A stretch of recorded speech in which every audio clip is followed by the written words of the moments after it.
सुरतमध्ये राकेश नावाचा एक श्रीमंत व्यक्ती राहायचा. तो अनेक कंपन्यांचा मालक होता आणि त्याने आपल्या सर्व कंपन्यांवर वेगवेगळ्या व्यवस्थापकांची नेमणूक केली होती. हे व्यवस्थापक दरवेळी घरबसल्या राकेशला संपूर्ण हिशोब देत असत. त्यामुळे पैशांची त्याला कोणतीही चिंता नव्हती. तो नेहमी आपल्या कुटुंबासोबत घरातच वेळ घालवायचा. त्याला सुमारे 20 वर्षांचा एक मुलगा होता. एके दिवशी सकाळी राकेश आपल्या बागेत चहा पीत बसला होता आणि पुस्तक वाचत होता. त्याचवेळी त्याच्या मुलाचा एक मित्र त्याला भेटायला आला. राकेश त्यांच्याकडे पाहत असताना अचानक त्याला आपल्या जुन्या मित्राची आठवण झाली. त्याने ठरवले की आपण त्याला भेटायला जावे. तो घरात गेला आणि आपल्या पत्नीला प्रवासासाठी सामान तयार करण्यास सांगितले. त्याच्या पत्नीने विचारले की कोणत्या मित्राला भेटायला चालला आहेस? तो उत्तर देतो, मोहनलालला. हे ऐकताच पत्नी आनंदाने लगेच तयारीला लागते आणि म्हणते, अहो आपण नक्की जाऊया. ती सामान भरायला लागते. तेव्हाच राकेश बाहेर येतो आणि आपल्या मुलालाही तयार होण्यासाठी सांगतो. मुलगा विचारतो, बाबा आपण कुठे चाललो आहोत? राकेश म्हणतो, एक खास व्यक्ती आहे आणि तुला त्याला भेटणे आवश्यक आहे. मुलगा म्हणतो, बाबा तुम्ही जा, मला काही विशेष रस नाही. राकेश ठामपणे सांगतो की नाही बेटा, तुझ्यासाठी हे खूप महत्त्वाचे आहे. शेवटी तो तयार होतो आणि तिघेही प्रवासाला निघतात. ते प्रवास करत बिहारला पोहोचतात. बिहारमध्ये आल्यावर राकेश जवळच्या बँकेत जातो आणि 10 ते 12 लाख रुपये काढतो. बँकेतून बाहेर पडल्यावर गाडीत बसताना मुलगा आश्चर्यचकित होतो आणि विचारतो की बाबा तुम्ही एवढे पैसे का काढलेत? राकेश हसत म्हणतो की माझ्यावर एक कर्ज आहे आणि आज मला ते फेडायचे आहे. हे ऐकून मुलगा गोंधळतो. तो विचारतो की बाबा हे कसं शक्य आहे? तुम्ही तर श्रीमंत आहात. मग कोणाचे कर्ज आहे? राकेश हसतो आणि म्हणतो, ठीक आहे बेटा, तुला एक छोटीशी गोष्ट सांगतो. ती ऐकल्यानंतर तूच ठरव की माझ्यावर खरंच कर्ज आहे की नाही. मुलगा उत्सुकतेने ऐकायला तयार होतो. त्याची आई समजून जाते की राकेश मुलाला कोणती गोष्ट सांगणार आहे. त्यामुळे ती हसते. राकेश मुलाला गोष्ट सांगू लागतो की बेटा, गोष्ट आहे ती 2005 मधली. त्या काळात मी बिहारमध्ये राहत होतो. माझे आई वडील लहानपणीच वारले होते. माझी काळजी घेणारे कोणीच नव्हते. पण माझा एक प्रिय मित्र होता, मोहनलाल. तो मला छोटा भाऊ मानायचा. प्रेमाने मला तो नन्हे म्हणायचा. त्याचे आधीच लग्न झालेले होते. त्याला एक मुलगा एक मुलगी होती. जेव्हा शेजारी पाजारी माझ्या लग्नाविषयी बोलू लागले तेव्हा मीही लग्न करण्याचा निर्णय घेतला. पण लग्नानंतर अडचणी सुरू झाल्या. कारण मी आता एकटा नव्हतो. मला कुटुंब सांभाळायचं होतं. मात्र कुटुंब चालवण्यासाठी लागणारे पैसे माझ्याकडे नव्हते. या विचाराने मी खूप त्रस्त होतो. जेव्हा जेव्हा मी माझ्या या अडचणी मोहनलालला सांगायचो तेव्हा तो मला नेहमी आधार द्यायचा आणि म्हणायचा, तू काळजी करू नकोस, मी आहे ना तुझ्यासोबत. पण मी खूप अस्वस्थ झालो होतो. आता काहीतरी मोठं करायचं होतं. म्हणून मी ठरवलं की मी बाहेर जाईन, मेहनत करून कुटुंबाचे पालन पोषण करीन. मात्र बाहेर जाण्यासाठी पैसे लागतात आणि माझ्याकडे पैसे नव्हते. 2008 मध्ये मी मोहनलालकडे गेलो. त्याची पत्नी शारदा तिथेच बसलेली होती. आम्ही तिघेही गप्पा मारत होतो. बोलता बोलता मी त्याला म्हटलं की मला बाहेर जावे वाटते आहे. काहीतरी मोठं करायचं आहे. पण त्यासाठी पैशांची गरज आहे. मी मोहनलालला विचारलं की माझी जमीन विक आणि त्या पैशांनी मी काहीतरी व्यवसाय सुरू करेन. हे ऐकताच मोहनलाल आणि त्याची पत्नी म्हणाले, अरे अशी काय परिस्थिती आली आहे की तुला जमीन विकायची वेळ आली आहे? शिवाय आताच्या काळात जमिनींना काही खास किंमतही नाही. त्यामुळे ते दोघेही मला म्हणाले की तू फक्त सांग तुला किती पैशांची गरज आहे. मी म्हणालो की मला 10,000 रुपये मिळाले तर खूप मदत होईल. त्याने मी काहीतरी व्यवसाय सुरू करू शकतो. त्यावर मोहनलालने आपल्या पत्नीचे काही दागिने घेतले आणि ते एका सोनाराकडे गहाण ठेवले. त्यातून त्याला 10,000 रुपये मिळाले. तो घरी आला आणि ते पैसे माझ्या हातावर ठेवले. मी विचारलं की हे पैसे कुठून आणलेत? तर तो म्हणाला की माझ्या वहिनीचे दागिने गहाण ठेवले आहेत. मी हे पैसे नंतर फेडेन. तू फक्त आता नीट काम कर आणि तुझ्या आयुष्याची घडी बसव. मोहनलाल पुढे म्हणाला की ही मदत तुला एका मित्राच्या नात्याने करतोय. तुला हे पैसे कधीच परत देण्याची गरज नाही. ते पैसे घेऊन मी आणि माझी पत्नी सुरतला आलो. तिथे मी छोट्या मोठ्या कामाला लागलो. दिवस रात्र मेहनत केली. हळूहळू माझा व्यवसाय वाढत गेला आणि काही वर्षातच माझ्या मोठमोठ्या कंपन्या तयार झाल्या आणि श्रीमंत झालो. पण यशाच्या या प्रवासात मी मोहनलालला पूर्ण विसरलो. मला आठवलंही नाही की त्यानेच मला सुरुवातीला मदत केली होती. त्या दिवशी बागेत चहा पीत असताना तुला भेटायला आला होता तुझा मित्र. त्याला पाहूनच मला माझ्या मित्राची, मोहनलालची आठवण आली आणि त्या क्षणीच मी ठरवलं की मी माझ्या मित्राला भेटायला जायलाच हवं. म्हणून मी हे पैसे काढले. ही त्या 10,000 रुपयांची परतफेड आहे जी त्याने मला त्यावेळेस दिली होती. हे ऐकून माझा मुलगा उत्साहित झाला. तो म्हणाला, बाबा, तुम्ही मला याबद्दल आधी का नाही सांगितलं? मी हसून उत्तर दिलं की बेटा, आम्ही हे पूर्णपणे विसरून गेलो होतो. त्याला आता 25 वर्षे झाली. 2000 मध्ये मी बिहार सोडून सुरतला आलो आणि आता 2023 चालू आहे. त्यानंतर बिहारमध्ये आमचा कोणीही संबंधी नव्हता. त्यामुळे त्या गावाची आठवणच कधी आली नाही. माझा मुलगाही आता मोहनलालला भेटायला उत्सुक झाला होता, कारण त्याच्याच मदतीमुळे आज एवढे श्रीमंत झालो होतो.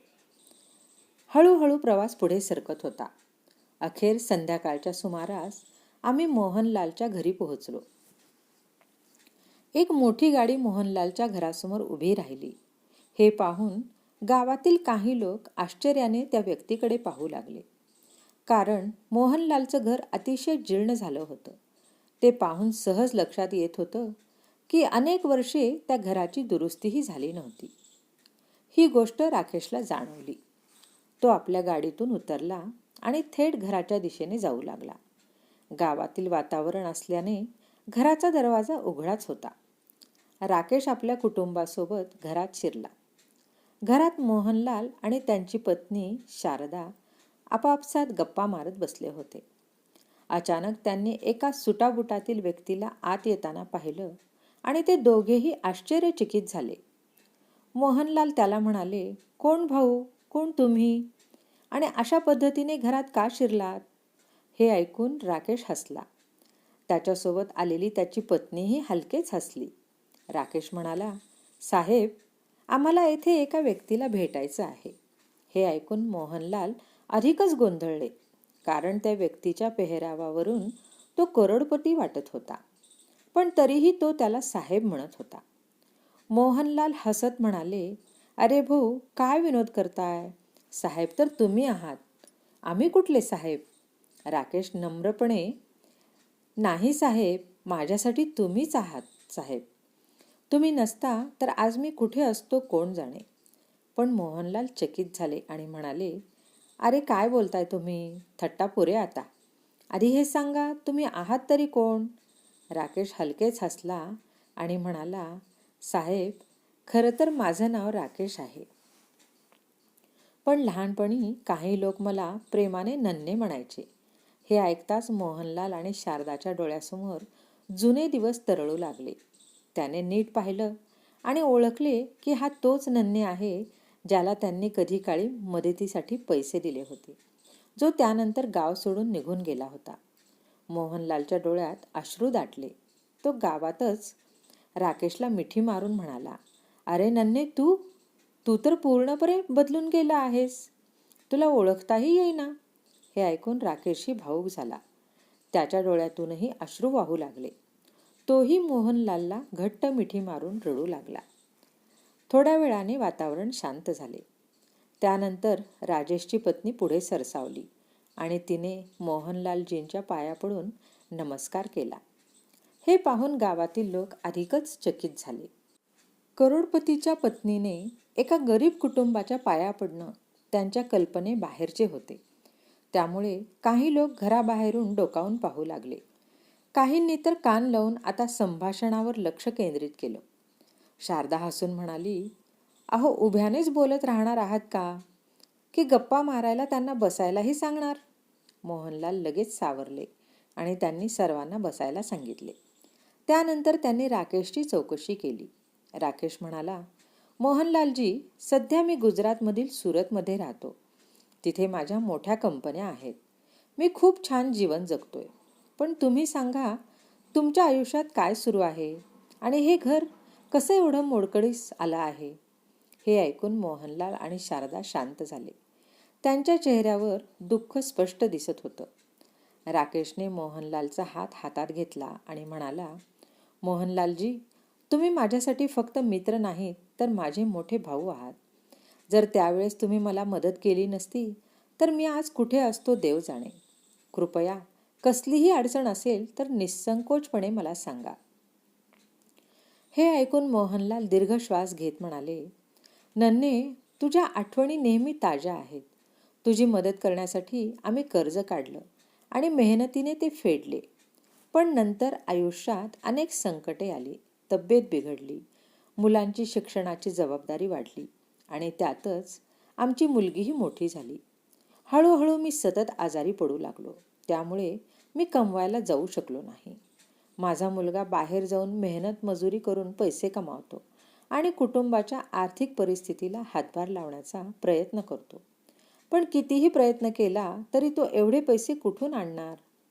त्याने जे काही कमावले ते घराचा खर्च आणि माझ्या आजारपणावरचा इलाज चालतच होता. मी माझ्या मुलीला तिच्या मामाकडे ठेवले आहे, जेणेकरून घराचा काही खर्च कमी होईल. हे सांगताना मोहनलालजी पुन्हा रडू लागतात. त्यांच्या पत्नी शारदाताईंच्या डोळ्यातून अश्रू वाहू लागतात. राकेश आणि त्याची पत्नी त्याला धीर देतात आणि त्यानंतर एक ब्रीफकेस समोर आणतात. त्या ब्रीफकेसमध्ये मोठ्या प्रमाणात पैसे असतात. राकेश म्हणतो, मोहनलालजी, मी तुमच्या कर्जाची परतफेड करण्यासाठी हे पैसे घेऊन आलो होतो. पण आता वाटतंय तुम्हाला याची गरजच नाही. मोहनलाल हसून म्हणतो, अरे भाऊ, मी तुला आधीच सांगितलं होतं ना, हे काही कर्ज नव्हतं, हे तर आपलं प्रेम होतं. दोघांमध्ये अशाच गप्पा सुरू असताना मोहनलालचा मुलगा घरी पोहोचतो. तो दिवसभर मजुरी करत होता. घरात बसलेल्या लोकांना पाहून तो आश्चर्यचकित होतो. मोहनलाल त्याला हाताने इशारा करून जवळ बोलावतो आणि बसवतो. तो राकेशकडे बघून म्हणतो, राकेश, हा माझा मुलगा आहे. तो मेहनत करून आपल्या कुटुंबाची परिस्थिती सुधारण्याचा प्रयत्न करतो आहे. राकेश त्याला विचारतो की, बाळा, तू काय करतोस? मोहनलालचा मुलगा उत्तर देतो की, अंकल, मी शिक्षण घेतलं, पण घरची परिस्थिती बघून मजुरी करावीशी वाटली. मी मेहनत करतो आणि सरकारी नोकरीसाठीही तयारी करतोय. हे ऐकून राकेश त्याला शाबासकी देतो आणि म्हणतो, बाळा, मेहनत कर, कारण मेहनतीचं फळ नेहमी गोडच असतं. मोहनलालचा मुलगा संभ्रमात असतो. त्याच्या चेहऱ्यावर स्पष्ट दिसत असतं तो हे सगळं समजून घेण्याचा प्रयत्न करत आहे. हे लोक कोण आहेत? इथे का आले आहेत? राकेश त्याच्या मनातील विचार ओळखतो आणि म्हणतो, बाळा, मला माहीत आहे की तुला काय प्रश्न पडले आहेत. त्याची उत्तरं तुला मिळतीलच, पण त्याआधी तुला माझ्यासोबत यावं लागेल. इतके बोलून राकेश उठतो. ते पाहून मोहनलाल म्हणतो, अरे, कुठे नेत आहेस माझ्या मुलाला? राकेश हसून म्हणतो, अरे, काळजी करू नकोस, माझी पत्नी आणि मुले इथंच आहेत. मी तुझ्या मुलाचे अपहरण करणार नाही. फक्त मला त्याच्याशी थोडं बोलायचं आहे. राकेश आणि मोहनलालचा मुलगा गाडीत बसतात. राकेश त्याला त्याच्या मामाच्या घरी जाण्याचा पत्ता विचारतो. मग दोघेही मोहनलालच्या सासरवाडीत जातात आणि तिथून त्याच्या बहिणीला घरी घेऊन येतात. घरी परतल्यानंतर राकेश मोहनलालकडे बघून म्हणतो, मित्रा, आता खूप झालं. तुला अशा परिस्थितीत राहायची गरज नाही. माझ्याकडे भरपूर पैसा आहे. सुरतमध्ये एक मोठे आलिशान घर आहे. तुम्ही आता माझ्यासोबत तिथे राहायला या. तुमच्या मुलाला चांगल्या कंपनीत नोकरीला लावतो. तिथेच तुमच्या मुलीचं लग्न लावून देतो. इथे कशाला राहायचे, जिथे मेहनतीचे पैसेही नीट मिळत नाहीत? हे ऐकून मोहनलाल म्हणतो, नको रे, आम्ही इथेच ठीक आहोत. तू तिथेच राहा आणि आनंदाने जगा. आम्हाला कोणतीही अडचण नाही. मोहनलालचा मुलगा अजूनही संभ्रमात असतो. त्याला अजूनही हे समजत नव्हतं की हा मोठा उद्योगपती त्याच्या वडिलांकडे काय करत आहे. शेवटी तो थेट विचारतो, अंकलजी, तुम्ही कोण आहात आणि आम्हाला तुमच्यासोबत चला का म्हणत आहात? राकेश हसून उत्तर देतो, बाळा, मी तुझ्या वडिलांचा मित्र आहे. मी सुद्धा या गावातलाच आहे. दरम्यान बाहेर गावातील काही लोक हे सगळं ऐकत असतात. त्यांना समजतं की हा श्रीमंत माणूस नन्हे आहे, जो कधी काळी या गावात राहायचा. मग काही गावकरी आत येतात आणि राकेशची ओळख वाढवण्याचा प्रयत्न करतात. राकेशला आता सगळं समजलं होतं. तो म्हणाला, ठीक आहे, तुझं म्हणणं मला मान्य आहे, पण तरीसुद्धा मला माझ्या मित्राला माझ्या सोबत न्यायचे आहे.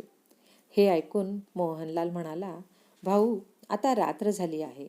तू आणि तुझं कुटुंब इथेच थांबा. सकाळी सगळे ठरवूयात. असं म्हणून मोहनलालने राकेश आणि त्याच्या कुटुंबाला थांबवून घेतलं आणि रात्रभर ते एकमेकांशी गप्पा मारत बसले.